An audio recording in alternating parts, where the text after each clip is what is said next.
நம்மளை கைவிட மாட்டார்னு ஒரு நம்பிக்கையோட இன்னைக்கு நான் கை குழந்தை எடுத்து வந்திருக்கேங்க. ஏன்னா இந்த டைம் இதுதான் லாஸ்டா இருக்கணும் நம்மளுக்கு. இப்போ போறோம், கண்டிப்பா நெக்ஸ்ட் டைம் வரும்போது நம்ம அப்பாயின்மெண்ட் ஆர்டர் வாங்கணுங்கிறக்கா மட்டும்தான். அடுத்து நெக்ஸ்ட் வந்து நம்ம போராடுறது அது இது எதுவுமே இல்லைங்க. நம்ம சிஎம் கண்டிப்பா நம்மளுக்கு பண்ணி தருவார்னு ஒரு நம்பிக்கை இருக்குங்க.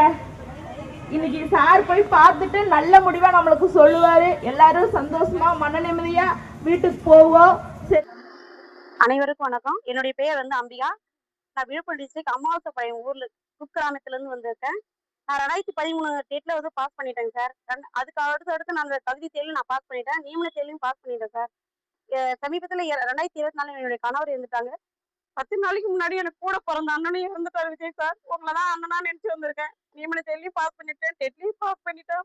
நான் 3 பசங்க வச்சு கஷ்டப்படுற விஜய் சார். உங்க என் சொந்த அண்ணனா நினைச்சு ஒரு தங்கச்சியா கேட்கிற விஜய் அண்ணா. நான் 3 பசங்க வச்சு கஷ்டப்படுற விஜய் அண்ணா.